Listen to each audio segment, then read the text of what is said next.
Ladies and gentlemen, good day and welcome to the IDFC FIRST Q3 FY24 earnings call hosted by ICICI Securities. As a reminder, all participant lines will be in the listen-only mode.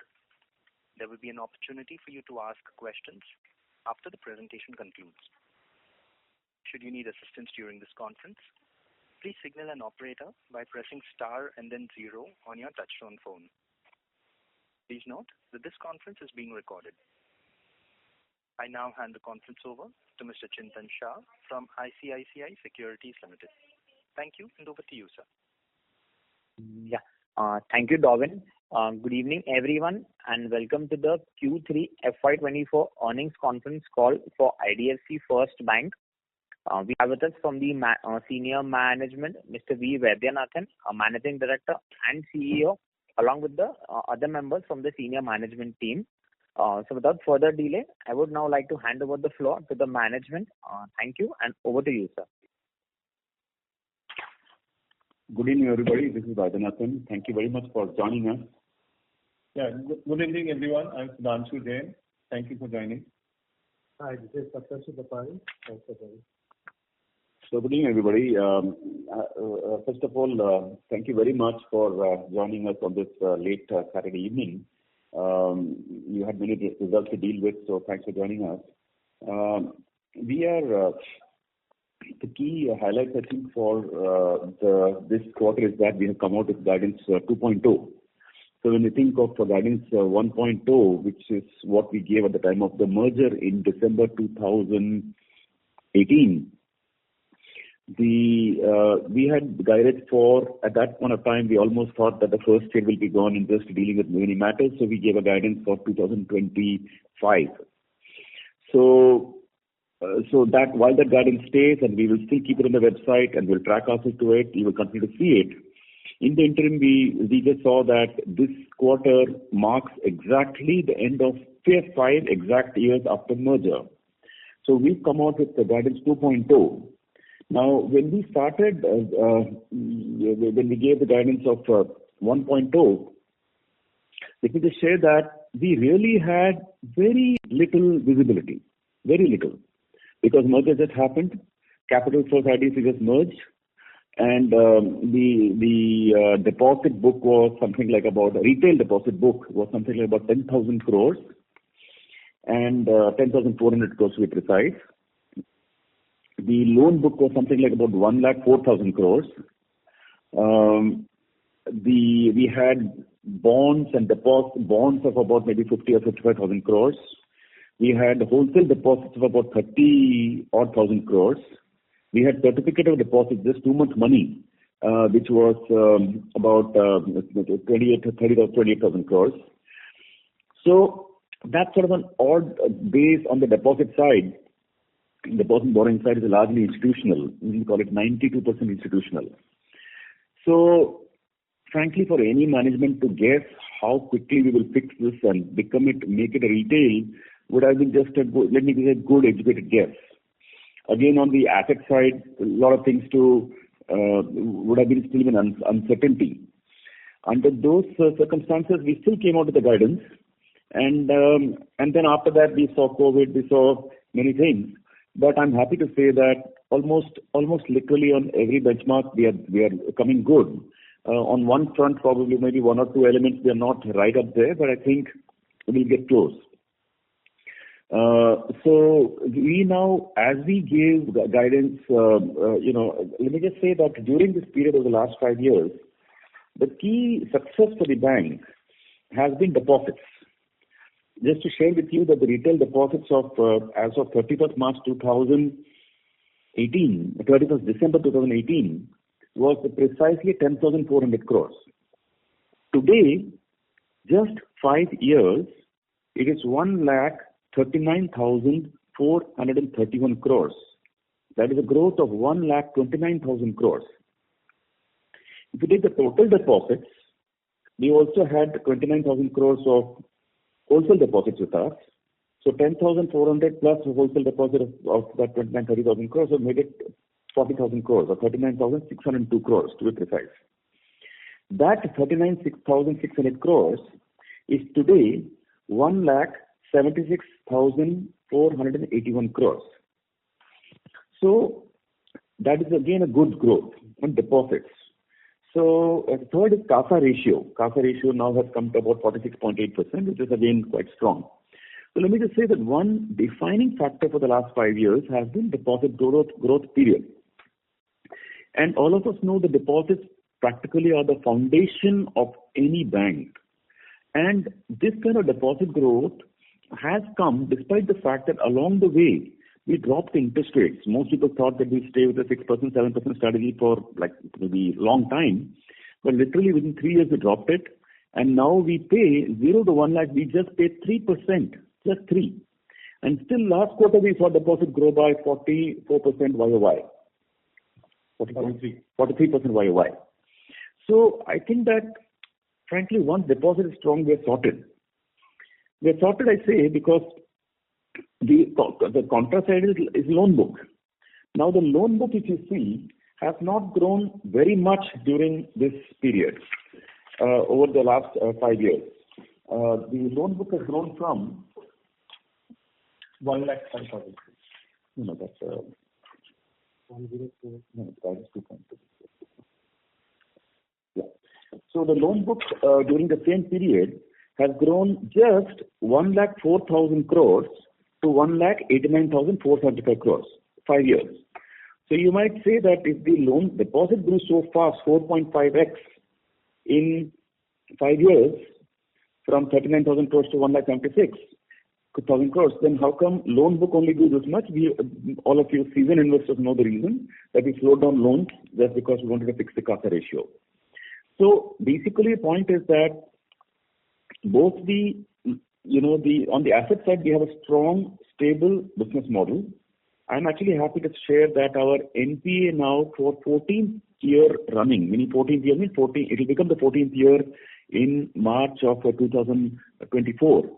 Now 14 years is a really long time. I hope you'll all agree that our gross NPA and net NPA has been 2% and 1%. Really long time. And in this 14 years, we have broadly migrated from lending to the largely unorganized segment when we started, to now we have become more relatively more like the more prime bank. Like, for example, if you give loan against property, say 8 years ago, 10 years ago, we would lend loan against property at maybe 12 or 13% because the banks were doing the prime loan against property of maybe 9.5 then. Today, we lend at 9.5 on the loan against property, and then maybe there are other NBFCs doing lending at maybe 13-14%. So we've come down the risk curve, and therefore we're feeling much more stable about our credit quality going forward. Now, the gross NPA at the end of this quarter is just about 1.5% on the retail side, retail, MSME, and rural side, 1.45%. And the net NPA is only 0.5%. So it's been a very long time to have sustained, quarter-on-quarter, year-on-year for 14 years. Let me say 13 years and 3 quarters to be more precise. It really gives us a lot of confidence. And now, anyway, since we come down the risk curve to become a little more like the mainstream banks, I think this should continue now for a while. So therefore, there are 3 things that jump out at our last 4-5 years of work is that the deposit grew, the loan book grew, the asset quality is stable. Now, sorry, somebody is disturbing me on my mobile, so just pardon me. I'm going to just take a small distance. Yeah. Now, the second thing is that that's one part. Second part is that when we look at our bank, there's a lot of harmony within our bank. Harmony meaning the way the bank is working, the way the system is working up and down the chain, interdivision. There is a lot of tranquility, and we just focus on our work, and that gives us an ability to move smoothly ahead. And this is all a lot of teamwork going on the bank. Today myself, Sudhanshu, speaking to you as a team, but frankly, we're speaking on behalf of all our employees. That this success actually comes back a while from Dr. Rajiv Lal, because I really don't want to go back in time and say this was the issue or that was the issue, because really someone worked very hard and almost against impossible odds got this bank a bank license. So let me just say the first note of thanks starts with him. It's like an impossible feat. But after that, if he had not got the license, I guess there is no IDFC Bank today, or IDFC First Bank. And after that, it starts about how the bank is built over the last 5 years, and things have all come good. Now, basis what has happened and how the foundation is built, we are now, and also based on momentum that we are having, we are now looking forward to how the next 5 years would look like. When you look at next 5 years, frankly, today we have a lot more visibility. I started this conversation by saying because we had less visibility when we started, when we gave the guidance 1.2. But now we have far more visibility. We have a stable lending model. We know we are originating about 45,000 crores a year on deposits. And now we are trying to only extrapolate what it would take for us over the next 5 years. So we are now guiding that our deposit base as of December 31, 2023 is 1,76,000 crores as we spoke as the close this quarter. We believe that we will be something like about 5,85,000 crores as of 31st March 2019. Now, if you think that's a very steep climb, just remember that we came from 38,000 crores to here. Now, the other reason why we should feel reasonably confident about this is that currently our deposits are growing upward of 40. For the next 5 years, we've assumed a deposit growing only by 24.8%. We think it should be reasonably easy for us. Next is assets. On the assets front, as you know, we started with 104, today we are 189. Now we are guiding that our assets will be 5 lakh crores in 31st March 2029. So again, don't think it's too steep a jump from 1,89,000 to 5 lakh crore, because we are guiding for only a 20.3% growth 5 years CAGR. We're currently growing 24.5. 20 should be easy, should not be a problem. So a 5 lakh crore loans and advances book, now including SLR, etc., will take us to an assets of about 7 lakh crore. Third thing is, after deposits and assets, is asset quality. Now, asset quality, today, our gross NPA is only 2.04%. But remember, this has infrastructure. We know infrastructure will go away. We're bringing it down. So, if you see X infrastructure, today our gross NPA is 1.66% and our net NPA is 0.47%. The way we are trending, we are guiding for a gross NPA of 1.5% and net NPA of 0.4%. That's what we'd like to keep the bank at. Again, considering already 1.66, 1.5 should not be a problem. And considering we're at 0.47, maintaining 0.4 should not be a problem broadly.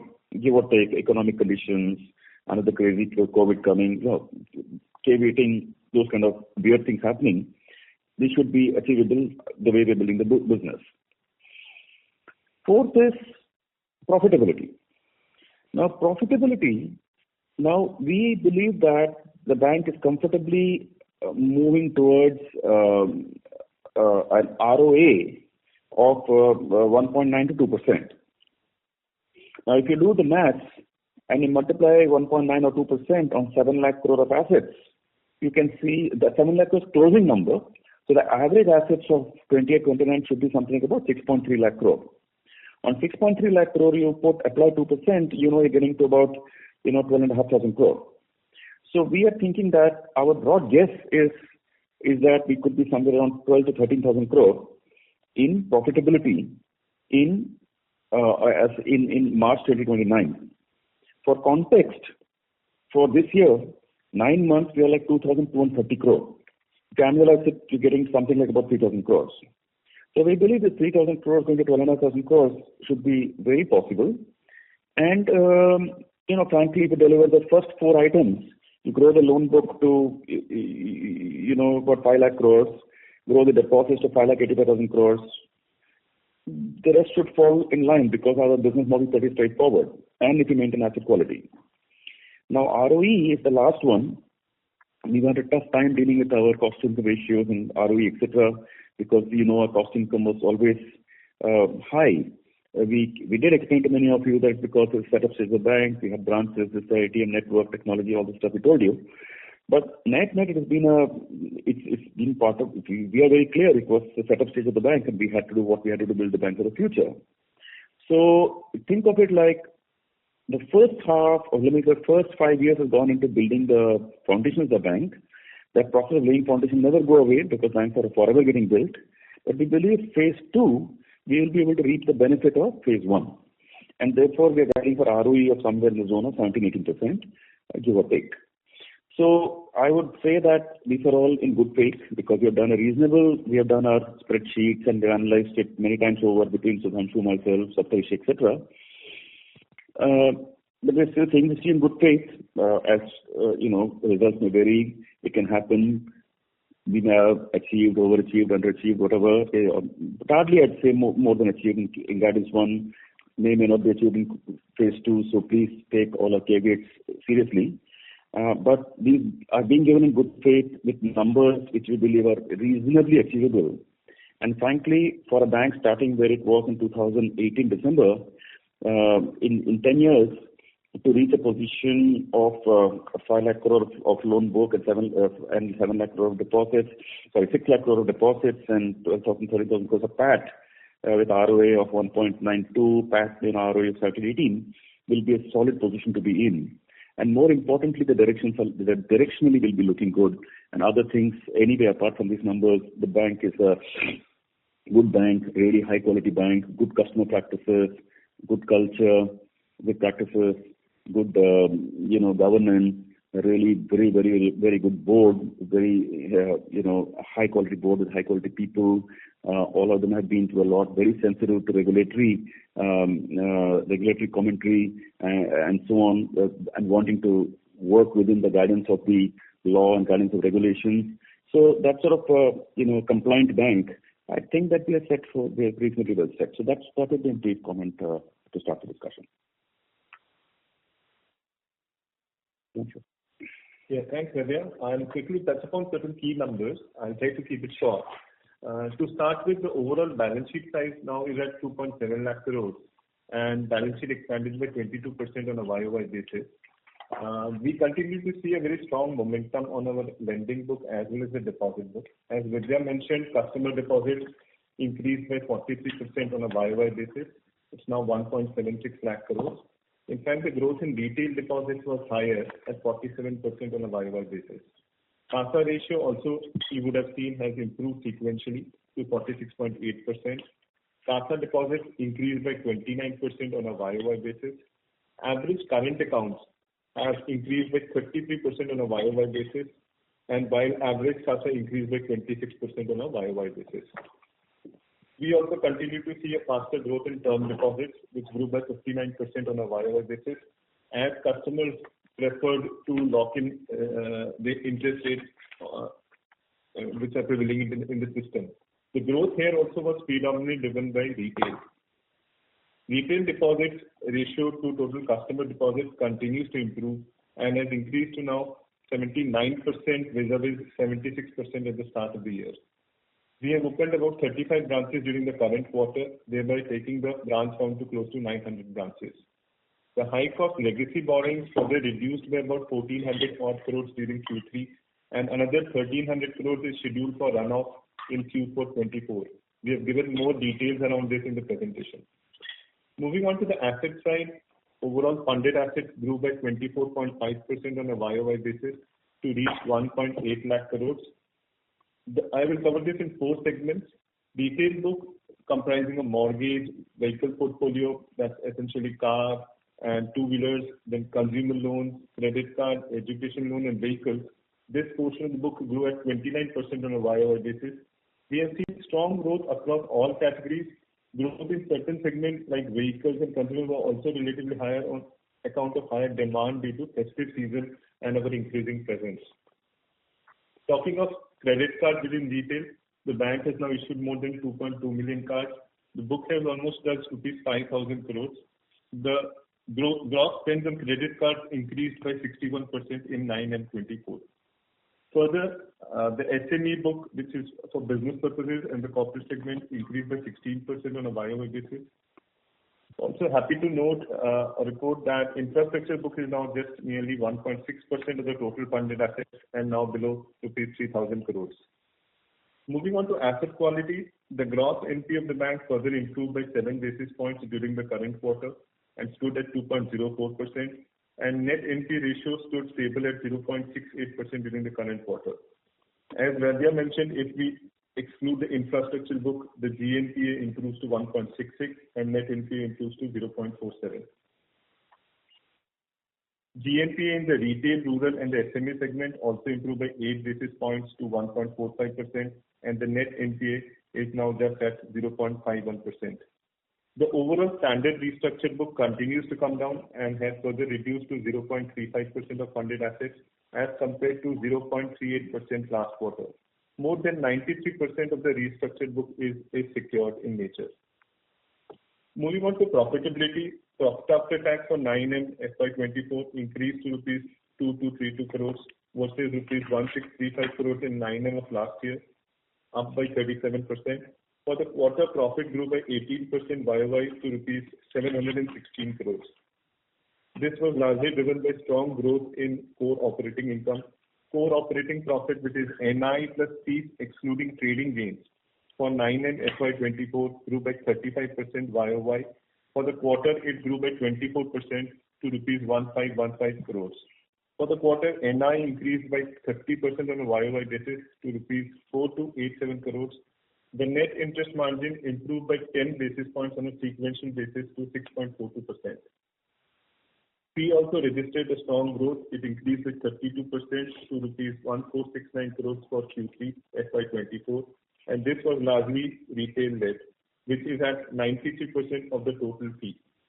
Operating expenses increased by 33% on a YOY basis due to strong business volumes witnessed during the quarter. I would say branch expansion and some increase in other expenses like marketing and so on. We had a trading gain of rupees 48 crores during the quarter, and provisions came in at rupees 655 crores for the quarter. The credit cost as a percentage of average funded assets for 9M FY24 stood at 1.26%, which is well below the guidance which we had given earlier. We are not impacted by the guidelines which came recently around AIF investments at all. On an annualized basis, ROA stood at 1.16% as against 1.05% in 9M23, and ROE stood at 10.7% for 9M FY24 as against 9.9% for the same period last year. The bank has maintained strong capital adequacy. The capital adequacy now stands at 16.73% at December 31st, 23, with CET ratio at 13.95%. This takes into account the capital of rupees 3,000 crores which we mobilized in earlier October. We continue to maintain healthy liquidity levels, and average LCR was at 121% for Q3 FY24. We have been maintaining this on a consistent basis across quarters if you see our previous numbers. With this, I've covered broadly all the facets, all the numbers, key numbers. We will be happy to take up questions.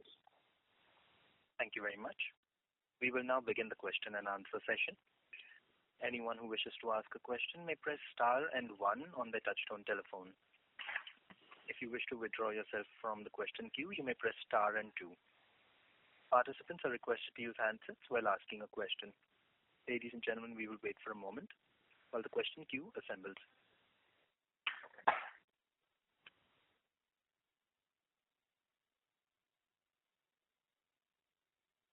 The first question is from the line of Ishan Agarwal from Erevna Capital. Please go ahead. Hi, good evening. Thank you for the opportunity.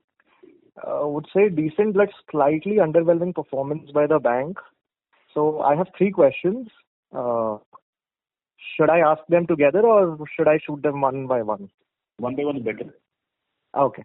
So the first one being, in our previous interactions, the management has always highlighted that core total income will go faster than OPEX for 24, 25 and 26, and that is how operating leverage was going to play out. It is slightly disappointing to see OPEX here growing 33% YOY and income growing 31%.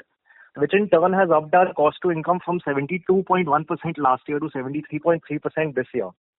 What is really causing this pain in OPEX? What are the factors playing out, and what the management could not envisage while giving the past numbers? Now, let's take them one by one. So thanks for that very crisp question. See, the thing is, I've always mentioned to you, I don't know, Sudhanshu may have told you again and again, that listen, please don't track it every quarter by quarter. See, we're early stage bank. Sometimes, one odd item expense catches up, some digitization expense catches up on some other product. Something happens one quarter or the other. If you go, YOY, our own guess is, if you take all our past guesses have come right. I want to just point out one number to you. That if you take, a 5-year window, that is 19 to 23, 21, 22, 24, 4 years, you've seen that the balance sheet has grown by 9% from the time of merger to today, 5 years actually, 9%, but PPOP has grown to 43%. So my point, and by the way, I'm not claiming it is still the 943 jaw will be that wide still, but definitely for a balance sheet loan book growing by about 20%, which we've added again now, and for the operating profit to increase about 30 to 33%, should be the kind of zone you should look for the next 4-5 years. So, really I told you, it's an early stage bank. Really difficult to point out, this quarter this happened, that happened. It's a waste of your time. And understand. But this was a YOY increase in cost to income, and that is why I highlighted this. So it's not quarter on quarter which I'm comparing. Even year on year, from 72.1, it is up to 73.3, whereas we are expecting maybe a plateauing or maybe a decline from year on. So I agree with that. I fully agree with that. I'm just pointing out to you that I say this result is a bit underwhelming actually. We should have expected to post a little better. At least at PAT level, we should have posted a bit better. Actually, core operating, not even PAT, is to be some one-offs, but that is slightly underwhelming on that part. I agree. 100% agree. Could have done a bit better, could have expected a little better. But it's, like I said, they're running a long game here for 10-year game, out of which 5 they finished, maybe even longer from there. It will be many, many decades after that. Right. Just take this part of just slight movements of one piece here. So going ahead, do you expect that cost to income should start declining from here on, or do we still expect it to keep at this level for a year or two? Our sense is that Q3, Q4 of 25 should begin to see material movement onwards. We feel that, like I said, there is some movement. For example, some product categories, we are in next quarter onwards, maybe 1 or 2 quarters, there will be some impact because of, we do the digital loans, for example. In the digital loans, for a period of time, there was there was no FLDG permitted, for example. And last quarter, for example, FLDG got permitted. Now we had a certain structure with the counterparty. Now we'll move to another structure, which is FLDG. When we move to FLDG structure, the benefit of not having credit cost, because the counterparty will guarantee that FLDG, that benefit will come 2 quarters from then. Meaning when the credit cost would have hit us, they would have supported us, they would have paid for it. But in the interim, the impact would be there. So I don't want to confuse all of you with all this mathematics, but the point is that our own sense is that next quarter we'll move over to the FLDG structure. So the benefit of moving to FLDG structure will come in Q3, Q4, 25, and which will show up in credit cost line. So therefore, these movements will slightly give better benefit for us by exit quarter 25. Okay. So now, as you mentioned about FLDG, my next question was actually regarding credit cost. While our loan book has grown by, say, 24% YOY, our provisions have grown by 45% YOY in spite of all collection efficiency numbers, SMA numbers improving YOY. So what is the reason for this? Yeah, I said this to you earlier also. Oftentimes when we compare YOY for early stage banks, either last time there would have been something very much, remember we were running credit cost of only 1.15%. So is there any one-off this time, or this is normalized? Just hear me one second. So we were running really very low credit cost for a book that is giving the kind of yield and NIM it is giving us. Our credit costs are running so low. In fact, many people can just scratch their head here. How can a credit cost be only 1.1%? It is even lower than many, top banks. So, we were during post-COVID, we were getting certain recoveries. Because if you remember, during COVID, we took provisions. Now, many of the recoveries started coming. So the last 2 years, we were getting the benefit of the recoveries. So some of the recoveries may also taper off. So that's why I said sometimes, there might be some odd jumps here and there. Also, we moved over to the 90th day recognition of NPA rather than 91st day. And that also had some impact. Think of it like here and there. But our guidance is that, let me step back for 2 minutes because, this quarter had a few here and there items. Let me just step back and just give you what we see. And that is the heart of it. What we are seeing is our collection percentage, which we reported at 99.5% now for literally like 2 years at a stretch now. Last month in December, inched up to 99.6%. Right. Yeah. Let me call it still 99.5 for simplicity's sake. So if collection percentage stays the way it is, check amounts is very low. Let me say very low meaning very low. It's like 6 point something. So which also we're collecting during the same month in a big way. So the point is that the underlying parameters are strong. So there's no reason like fundamentally to be disturbed or anything like that. I mean, you watch our next quarter, you see the results for yourself. Okay. And one more from my end. With the new RBI norms on risk weights for unsecured credit, our Tier 1 capital adequacy is down to less than 14 in spite of the capital raise that we did last quarter, that is in October. So now, given that it is at 13.95%, when do you think we'll again have Tier 1 capital to shore up the capital adequacy? We will watch the numbers with the way the profits emerge over the next 4 quarters and then... Because we do have an idea of the capital consumption that the bank will do. So what is your target that, okay, we don't want to go below Tier 1, say 12.5 or 12% or... No, we don't spell out precisely when you have to raise capital. It's not a good strategy for any bank to exactly put out in the market and raise capital. I hope you'll agree. Yeah. So we'll make up our mind as it goes along, depending on the numbers. Okay. Just one more. So if I look at the cards data released by RBI, it is unusual to notice that the number of debit cards in force for IDFC in November has reduced for the first time as compared to September, which is so from 66.5 from 67.8 to 66.5 lakhs. So is there some reason? Were there some dormant accounts which were closed or what? Yeah, could have been some dormant account cleanup being done by the respective teams. Otherwise, inflow, basically the bank is more and more moving towards quality. We are like very, very fussed about it. So we are opening lesser number of accounts than before on the bank account, especially on the digital side. But we are focusing on quality. So the inflow is very strong. That's how we saw growth of close to about 4,000 crores a month of deposits that kept coming in. So let me say deposits are rising very well. There would have been some closure of some, customers who are inactive and those kind of respective product teams keep doing the work. Okay. Thank you and all the best. It's really commendable the way the bank is growing the deposits. Thank you. Thank you very much. Thank you. The next question is from the line of Shubhranshu Mishra from Phillip Capital. Please go ahead. Hi, good evening. Thank you for the opportunity. 2 or 3 questions. The first one is around the personal loans. Just wanted to understand the run rate of personal loans that we originate from various fintechs and the level of FLDG that we do from these fintechs. My fair understanding is that a lot of lending partners do slightly above 5% or maybe above 5%, which is the mandated requirement of FLDG.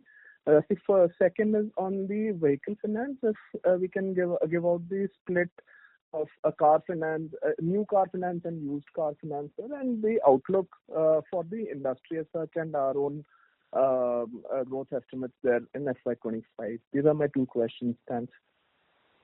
We do work with fintechs broadly, but we have not exactly sat and calculated, put out how much, who's doing how much and all that. But let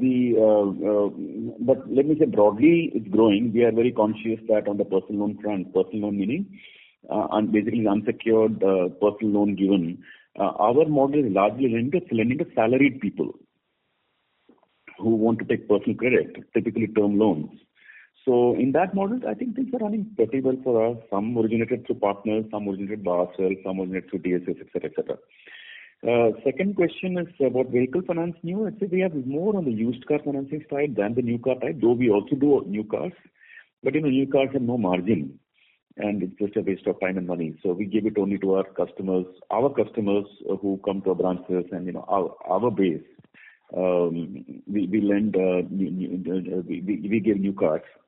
With a limited capital, we have to use it for either two-wheeler finance or for used cars. And frankly, credit quality they're bringing so fantastic. So why waste money after new cars? Right. Thank you for that. If I can just squeeze in one last question in terms of fintechs, when we onboard a customer onto our balance sheet, when we are taking the risk, that customer permanently becomes ours. What I mean by that is that once it's onboarded to our balance sheet, it's only we who own the customer in terms of any kind of cross-sell, upsell of credit, non-credit products, or the fintech through which it was originated can also do any kind of cross-sell, upsell as well. Okay, this is the typical complication that happens in this industry. So typically, digital partners like to also do other things with the same customer. So, for example, we are very clear when you work with them that with anybody for that matter, that our bank is absolutely one condition non-negotiable for us is that we have full rights to access the customer, and we will do business with the customer. It's very important to us. It's a fundamental franchise issue. Now, the same party, there's some party originated with a stockbroking firm which did stockbroking and by the way gave us some personal loan. Well, I'm sure they'll do other things with the same customer as well. Understood. So the status of the customer is transient and not permanently ours. That's a fair understanding? That's a fair understanding, yeah. But when we get our salary customers and we lend to them, we feel more in control because it's our customer, 100%. But when it's originated by a party, sometimes party also does something with the customer. Yeah, of course. Understood. Thank you so much. I'll come back in the queue. Thanks. And we should be respectful of their income and P&L also. Let them be happy. Let us be happy as long as customer is happy. Understood. Thank you so much. I'll come back in the queue. Thank you. The next question is from the line of Gao Zixuan from Schonfeld. Please go ahead. Hey, sir. Thanks so much for the opportunity. So first question is just data keeping. Can I have the growth and the net slippage number for this quarter? Yeah, slippage for the quarter was about 1,400 crores. If you see, it's broadly flattish as in the previous quarter. And even on the net slippage is flattish, right? It's at about 850 crores for the current quarter. Got it. So last quarter, we talked about there's some timing issues and one-offs in last quarter slippages.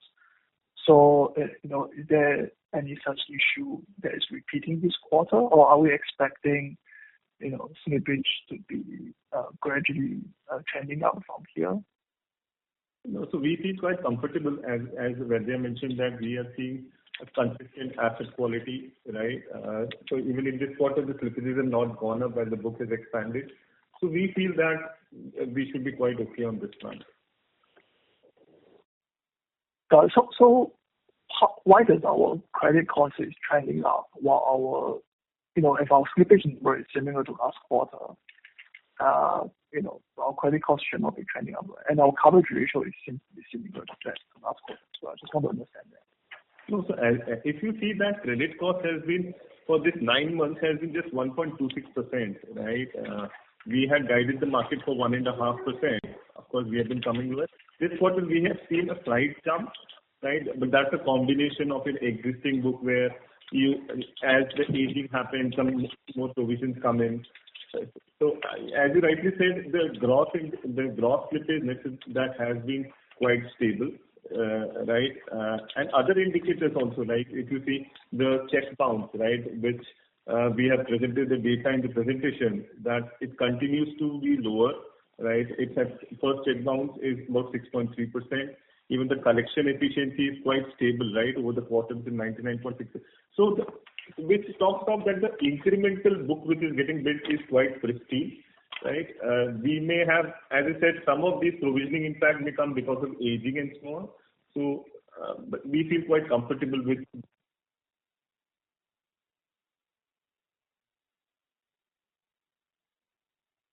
Hello?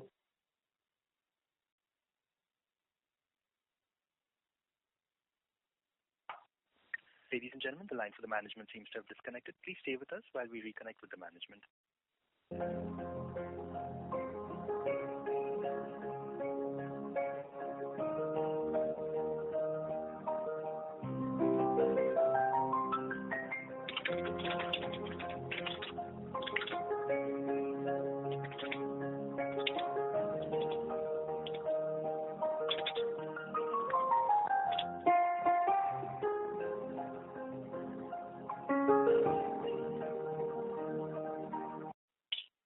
Ladies and gentlemen, we thank you for your patience. We have reconnected with the management.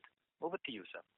Yeah, I don't know. I lost you guys at which moment, but the point which I was trying to mention was that gross slippage and net slippage has been quite stable. If you see the asset quality indicators, right, in terms of our check bounce, right, that's down from 9.9% to 6.3%, right, over a period. And similarly, collection efficiency is quite stable for early buckets at 99.6%. So we feel quite sort of confident on the incremental assets which are getting generated. As I said, some of these provisions could come in because of aging.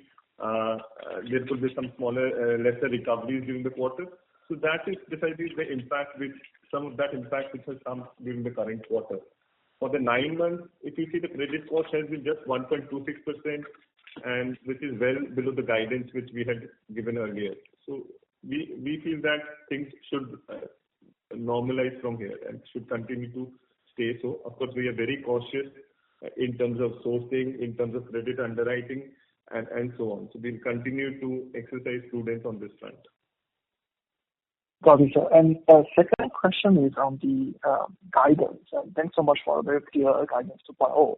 Just wondering, if I remember correctly, previously, we were talking about next 4 to 5 years, 25% growth is quite sustainable.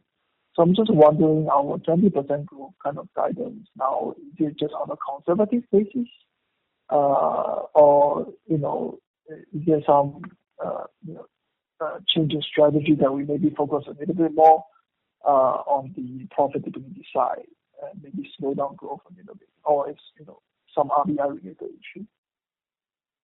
See, basically, when you look out, it's probably just better to be guiding at a number which you feel is reasonably safe and in the bag.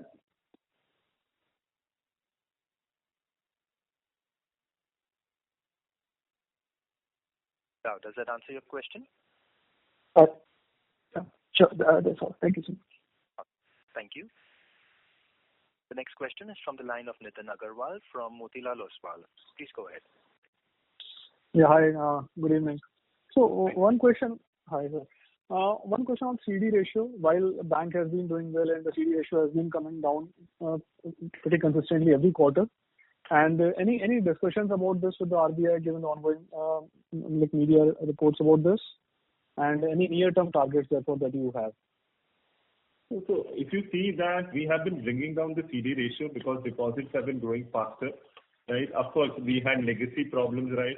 That's why our CD ratio was 137% at merger, right?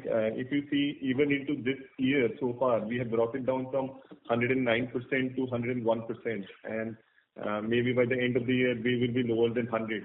So we feel that, and even in the guidance, if you see our deposit growth is a tad faster than the loan growth which we are guiding. So this should keep coming down as we sort of move along. Okay. And secondly, on.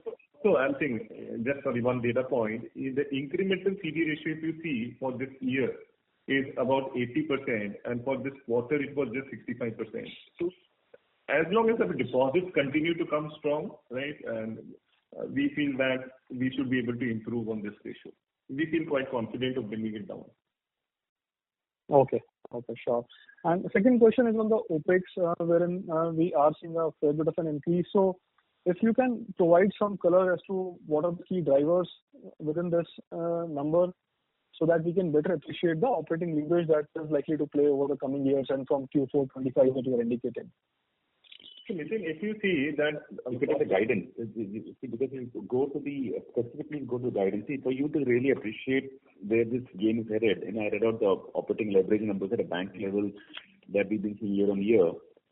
This year, let me say that the operating leverage has not paid out that much because, this digitization expenses and technology, and we are building the bank for the future. And that has been our consistent strategy, as you know, thus far. So therefore, we feel that from next year onwards, like I said, Q3, Q4 of 25, we should see meaningful movement. And our own estimate is that the OpEx of 25, for example, should just increase by about 20%. Where the loan book or the income could rise by, let me say, maybe 24-25% because of the reason. So we feel that in 25 we should start seeing material opening of the jaw. And again, because see, one thing you should note in the way we are running building out Story 2.0, that the deposit numbers we have kept very modest. The requirement. Imagine just going at 20% or 25. 25, yeah. Used to going at 40, 25 is nothing. And remember, what is something unique will play out after 26 onwards, which is 27, 28, 29. I'll tell you what is unique. Today, even when they're growing the loan book at 24.5, bank is funding this growth of 24.5 from deposits, A. As you know, we're not borrowing anymore. Funding it from deposits. Plus, we are repaying bonds pertaining to the pre-merger. So, we are carrying double burden. You fund yourself and also pay the past liabilities. Now, by 1.5 years from now, that lot of it would have gone away. Let me say 2 years. And then after that, you're only funding a loan growth. For somebody who's used to carrying such heavy weight, that should be pretty lightweight actually for us. I mean, relatively lightweight. So that is the material change coming in our life from 26 onwards, I mean, 27 onwards to 2030. And we've done the maths. There is a big relief in the requirement for deposits then. And actually, who knows, we might even cut deposit rates, and that might be positive for the bank. Right. And or lesser branches, one of the two, if you give. Yeah. And so last question is on the guidance 2.0, wherein you are giving guidances on some very key metrics. But when you look at the ROA of 1.9 to 2 by 29, what levels of margins and cost income ratios are you baking in? The cost income ratio looking like more like about 55% by the exit year 30. That will be like maybe like 57, 58 or something like that by 29. Okay, and margins? Margins, we're assuming similar stuff. Okay. Because the earnings is like implying a 30% CAGR. We request you to please rejoin the question queue for further questions. Sure, I'm done. Thanks so much. Thank you. Thank you. The next question is from the line of Samir Bise from JM Financial. Please go ahead. Yeah, hi. Thanks for the opportunity. Just wanted to get a sense on the others portion of the loan book, which is roughly 15,000 crore and growing at a fast clip. So this would include digital loans portfolio which we have. We have given in the presentation that it includes digital loans, it includes some portfolio buyout which we have done, and some revolving credit. So that's part of the others book. And would this portion be secured or unsecured? I mean, in entirety? Depends on what you're buying, no? But chances are we'll be buying the secured portfolios. Okay. To the extent there's buyout. And to the extent digital loans, you could be unsecured also. Okay. This is helpful. And secondly, I think in the opening remarks, Mr. Sudhanshu said that there's no impact of the AIF guidelines on the bank. Just wanted to reconfirm. Yeah, that's correct. We have nil impact on that count. Okay, great. This is helpful, and congratulations on a good quarter. Strong guidance. Thank you. Thank you, Sabir. Thank you. The next question is from the line of Rohan Mandora from Equirus Securities. Please go ahead. Thanks for the opportunity. Since on that guidance for FY29, what would be the normalized credit cost that we are assuming there? That's first. And secondly, what would be the losses that we are incurring currently on the credit card portfolio and on the branch liabilities piece right now? All products are mixed up. When we announce a bank level or a credit cost of about 1 point, we guide for 1.5, 1.6 actually. We are running more like 1 point. But current numbers include everything. So we've not stepped out of the product. But let me just say that for the upcoming 5 years, we have assumed a little higher credit cost than what we are currently incurring. Because there is one benefit we have been getting in our credit cost thus far. One is that I mentioned earlier, during COVID there were charge-offs, and those obviously recovery is happening because you may charge off a loan that end of the cost you are collecting. So that kind of a recovery has been coming to us last 2 years, and we believe that all those benefits will go away. And also, we should be prepared for, just for the sake of it, be prepared for a slightly higher credit cost. Generally, in the ecosystem, nothing to do about us. So we assume a slightly higher numbers than what we currently incur. At least when we've given this guidance, we padded it up reasonably well, let's say. Sure, sir. So this essentially means the RO expansion is predominantly driven by improvement in the OPEX. Yes. The NIMs is flattish and credit cost would marginally go up from current levels. Okay. And on that question on credit card portfolio losses that we are incurring right now and the branch expenses? I told you, we're not calling out how much we lost in LAP or this or a used car. We're not giving you product by product. But broadly, we at a bank level, we are in a very, very good control. It's super low. And we, one second, it's just the phone away and please. Yeah, I was trying to understand the operating losses in the credit card portfolio, like we used to disclose earlier. No. There was an interruption at my side. My apologies. My mobile phone rang. So I told you when we put out the numbers, we are finding we put the credit cost numbers at the entire retail level and the overall bank level. Because some products you have a good quarter, some products don't have a good quarter, some products have more slippage, something has less slippage. But you should look at a composite manner from quarter to quarter, and year to year. And that number is trending very well. Last year, the credit cost was 116 basis points. Even in the year of COVID, just think for 2 minutes. I don't want to take you too much back in time. 21-22 was the period of COVID second wave. That is July, August, I think April, May, June of 22. Yeah. Sorry, 21. And in that period, moratorium happened. Sorry, it did not happen, but lockdown happened. So obviously Q1 was provision was taken. But for the full year, provision to average book was only 2.51%. Just think, COVID year. So we feel that one of the best things that is happening to our bank is that even in the worst period of COVID, our credit cost average book was frankly among the best among the peers. You'd imagine for a book that is yielding a NIM of 6.3, 6.5%, you'd imagine 2.5 or maybe 2% even in normal conditions. In COVID, we had only 2.51. Right. So and then moment COVID vanished, that is 22, 23, it came down to 1.17%. 22, 23 is 1.17%. This is super low. So we are very confident that they're underwriting good credit. Not confident, numbers are speaking for themselves. So, but we believe it cannot stay this way all the time. So we have now factored for higher numbers. Got it, sir. And just to add with respect to your question on a credit card, definitely economics have been improving there as we are building in more book, right? Cost to income, we have given out numbers that was 164% as of the previous year, and we expect that to come down meaningfully to around 110% for this year. And so we have been guiding that we expect credit card to sort of break even into next year and be profitable in the year to follow. So we feel that it takes some time, right?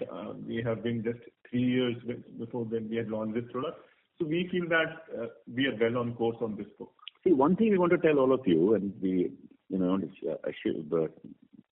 just share with all of you, that we have never let you down in credit cost and asset quality for like 14 years now. Anybody who's been with us in Capital First years will testify that we never had a credit problem.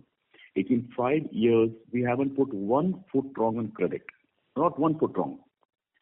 Every year on year, NPA is good. Year on year, credit cost is low. It's been like 40 years. Now, we obviously, such a long period of time comes from a disciplined underwriting processes, continuous tightening of the norms and revising the norms, continuously staying in the cutting edge of technology, good governance in terms of the number of people who inspect the portfolio. So all these things we have no intention to relax, and we, at least while we have mentally factored for a slightly higher credit cost because we believe we should be generally pessimistic about these things, but or cautious about these things, but we have not had a problem, and we'll ensure that we'll try our best to ensure that we don't give any surprise on this front. Sure, sir. So just lastly to touch on one of the... We request you to please rejoin the question queue for further questions. Okay. Thank you. The next question is from the line of Anand Bhavnani from White Oak Capital. Please go ahead. Thank you for the opportunity. First of all, congratulations for the strong deposit growth in such a challenging environment. A commendable job by the management. Sir, from our business model perspective, just wish to understand how much of the collections we do is outsourced. It's increasingly becoming more and more digital and online, Yeah. There's a massive shift underway there. So when we say a few years ago, it was largely, the whole thing is changing. To give you one very simple idea for you to understand. Earlier, if a customer bounced a check, we'd have a call center call the customer and request the customer to pay, and some agent would go and collect the money from the customer. Now it's not like that. Now there's a lot of analytics and technology that happen. Calling itself is not necessarily done by a human being. The calling will probably be done by a bot, and the bot will take some promise, and then the bot will send a link to the customer saying that you promised to pay me. Here's a link for you to pay, and customer just pays from the link, and the bank gets the money. So a lot of and these are what I'm sharing is a real situation, by the way. So bank is a very digitized bank, and we're able to do such massive progress. Sure. I specifically want to understand the outsourced collection cost. So if I were to look at the 9-month total other operating expenses, it's around 8,200 crores. Approximately how much would be the cost we pay out of the 8,200 crores to outsource collection agencies? Yeah, I don't think we know the number offhand, nor have we put it out. But broadly speaking, directionally, let me tell you that we are becoming the previous answer holds that we're trying to become a more direct-to-consumer bank. But of course, we do have agents. Obviously, customers who don't pay through your digital methods, someone has to visit the customer, chase them down, and follow them after PTP after PTP. All that work goes on. And by the way, a lot of our collections in rural areas happens directly by our own employees, not even the agents. Just for information, many locations we don't use agents in rural India. There are many products in which the early bucket collection done by employees themselves, where customers are not. So all that comes to costs of a bank. Sure. Thank you. All the best. Thank you. Thank you. Thank you. Thank you. The next question is from the line of Jay Mundra from ICICI Securities. Please go ahead. Yeah, hi sir. Good evening. Thanks for the presentation and the slide on guidance. Yes. I have just one question that we earlier had a guidance of 65% cost to income by exit FY25 and 1.4-1.6% ROA by FY25. Does that still hold both these things, or or how should one look at it? First of all, we'll keep the slides out there so that we don't want to, because we've given guidance 2.0, we don't want to escape from a guidance of 1.2. So just to share with you that we will be true to that guidance. True to guidance, we'll retain the guidance. God knows how we'll perform against it, but we will retain the guidance for sure. We'll keep it publicly out for you till the last day. That's our commitment. Now, second part of your question about how we're going to perform against that. The cost income ratio, I think we are a little behind what we set out to do. The good news is, let me tell you one countervailing factor for being behind schedule. Supposing we are at 65 and we turn out to be 68. I'm just making up a number, but I could broadly be right. Let me put it like that. So let me just say that we are behind, to be straightforward with you. Now, how does this play out? What plays out is that income line turns out to be higher than what we guided. Remember, we guided for 5.5. Now we're delivering 6.3. So you're already delivering about 1.3% more on income. So even if your cost income is higher, your ROA may still, you get there. Are you with me on that mathematics? Right? Yes, sir. Therefore, if you notice, therefore, the way we look at it is that, composition of books change, models slightly turn out to be a little different than what we initially planned, that too, when we gave the guidance 1.2, we had only that much visibility, all that. But broadly, give or take, we are in zone. We are going to be in zone of meeting our, deposit numbers. We are in the zone of meeting our loan numbers. Let me say our asset quality numbers, capital adequacy numbers. We are hitting all the buttons, all the marks. We may not meet. They're not. Let me use a more accurate word. We don't expect to meet exactly the cost income numbers, but because of the equation I told you right now, we may still meet the ROA and the lower end of the ROE mark by that time. Understood, sir. And the ROE mark is, of course, we would be, this of course assumes capital raise at a frequent level, as you would still be growing at a much faster pace. So is this ROE is a more normalized kind of an ROE estimate that one should see? No. You'll be a little surprised about how the game will change, because what's happening is that we believe that from 25, 26, as it is, I told you Q3, Q4 of 25, we do expect a positive momentum cost income ratio, definitely, and improvement in ROA, ROE. Okay, just take that as our sense as of now. When you move forward into 26, now remember, we are talking of a loan book of only 20%. We're talking of deposit growth only 25%. So our need for investing OPEX is going to be much lesser than before. The first 5 years we were in a complete build-out stage. We had no choice. We were racing against time, back against the wall, huge deposit, huge amount of big deposits, corporate deposits, certificate deposits, bonds to pay back. It was really tough. It's not going to be that tough now. So our expense requirement will be lesser. So 26 over 25, that will be our expense requirements will be, the expense growth will not be very much. 27 or 26 expense ratio will be even lesser. So basically, and also by the time bonds will be paid back, need for money will be much lesser.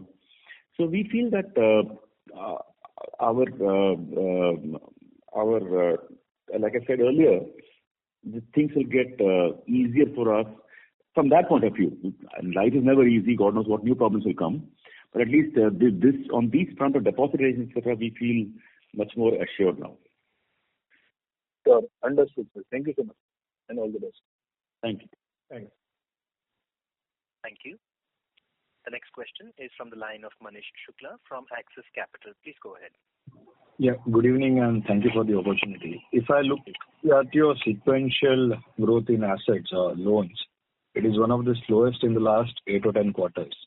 Anything particular to read into this for the quarter? Now, we want to keep our asset growth, within a zone where our capital adequacy and our credit deposit ratios are all good. So when we have excess, we do IDPC and take them off the books. So some of the numbers we do. Interestingly, if I look at it, your sequential moderation seems to be driven more by home loans and LAP rather than other products. And I'm assuming home loans. IDPC, sometimes we do IDPC, sometimes we do assignments, meaning direct assignments with other banks also. Then basically, we are clear that we don't want to grow the loan book too much even now. So we have taken out some of these loans and done IDPC, interbank participation, where other banks purchase these loans off from us. Understood. Specifically on personal loans and credit cards, any change of strategy since RBI regulations on risk-weighted assets? No change of strategy. Fundamentally, they are phenomenal. They're phenomenal products in the sense that there's a real customer need. Asset quality is good. They're all cash flow analyzed. They're risk adjusted. They make good returns, and they are share of value accretive. Fundamentally, nothing. But yes, what we have done is we increased interest rates on these products because cost of equity has gone up. Okay, sure. Last question from me: the 25 to 20% loan growth over the next 5 years, right? Is it likely CAGR? 20%. Yeah, 20% CAGR compared to the current growth of 25. Correct. Is it likely to be a step function now, or more a glide path in the sense that you grow more in front end and back years as balance sheet becomes bigger, you grow slow? How should one think about it? Yeah, as when you look 5 years ahead, we can't be sitting and taking judgments on these step function jumps, what happens 5 years from now. So to be more fair and reasonable, what we have done is we have just extrapolated it for 2020, like 5 years at a stretch. Something like that. So we have not done steps up, step down, we have not complicated it. Got it. Thank you. Those were my questions. And frankly, in this country, you see on large banks, forget our loan book is hardly anything, 1.8 to 1.9 lakh crore. You see large banks having 10 lakh crore, banks having 15 lakh, 20 lakh crore. They're all going 20%. So really, 20 is nothing, friend. 20 is nothing. It just happened. And we have to do nothing crazy for that. In fact, growing 25 with good asset quality. Imagine to grow 20, we can in fact trim some of us, further cut out the edge customers and further improve asset quality. So 20 is nothing, trust me. We don't feel there's any stress at all growing loan book at 20. Sure, fair point. Thank you. Thank you. The next question is from the line of Raghu Garimella from Travis Capital. Please go ahead. Yeah, my question has been answered. I'm sorry. You can give the next one. Ladies and gentlemen, we will take that as a last question. I would now like to hand the conference over to Mr. Jai Mundra for closing comments. Over to you, sir. Yeah, hi. Sir, just a small clarification. I think it looks a bit confusing. So just for the benefit of all, if you can clarify that, what we have done is we are growing at a much faster pace at around 25. And I think that was the more or less understanding given to the participants. And now we have unveiled the new strategy, new guidance, which talks about 20% CAGR. So is this going to be the new normal, or you think because of conservatism, forecasting 5 years out, you have given the 20% range? I mean, that is the clarification I think that is needed. No, and I appreciate the question. It's a very good question. It's our job to clarify this. See, this thing about 25, the current growth, it's not that tomorrow, next quarter, we're going to come to 20. It won't happen. And there's no such plan that, oh my God, you have to apply brakes. There's no such need. But yeah, I mean, if you wake up in FY25 and see the book growth, then you might see that the bank loan book growth is going only by 20. It's possible because we are planning to slow down the stuff because we feel that the pressure on maybe it could be 121 or 22, somewhere in that zone. I can't pinpoint to the last decimal, but somewhere in the zone. Think about like that. There is a reason for this. There are two reasons. One is it puts, of course, eases a lot of requirement on the deposit side, and we need to put like branches. We could even cut rates. So a lot of things happen there. Two is that in an era when everything's looking so fantastic on credit cost front, we do want to warn ourselves again and again here, trim off the edge, the bottom edge. For example, if your score for letting a customer in is, let's make it up, no, I don't mean bureau score, I mean internal score. Suppose there's a score of 750 and there's a cutoff. You might say, okay, let's move 750 to 780 so that the marginal customer goes away. So we might tighten credit or, all that kind of stuff. So the intention is more to slow this down in a way where on a sustainable basis, this can compound for a long period of time. I know you might be a little disappointed 20 after, I don't know if you're disappointed or not. You may be, I don't blame you for that. But trust me, even at 20 for compounded for a long period of time, especially when the operating leverage will open out from there and our OPEX requirement will be lesser, it may actually be a good strategy, more sustainable strategy, and, like that. For now, we have assumed this strategy. We could do slightly higher, God knows, maybe slightly lower, but think of us in that range as an intention at this point of time. Does that answer the question? That answers very well. So that is all, sir. If you want to have any closing comments. Closing comment. Really, I wanted from you only. You can be honest with me. Are you disappointed about the 20, or are you okay with it? What would you think would be the feel of the house? No, sir. It is not about, sir, this being happy or disappointing. As you said, you are fairly right that if you want to, let's say, if this helps you in maybe more better filtering of the marginal customer, that is one, and of course it will ease off some pressure on the deposits.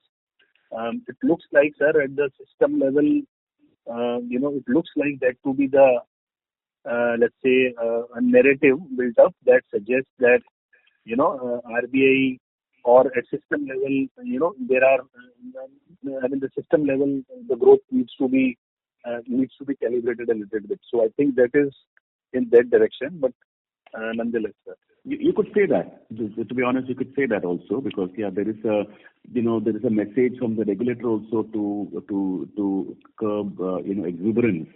You could hear public comments on this and exuberance does build up in good times. So we do think seriously about that.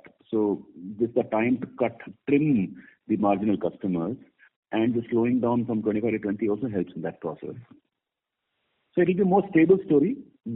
I hope, even if you're disappointed, hopefully you'll become a convert after some time of our line of thinking.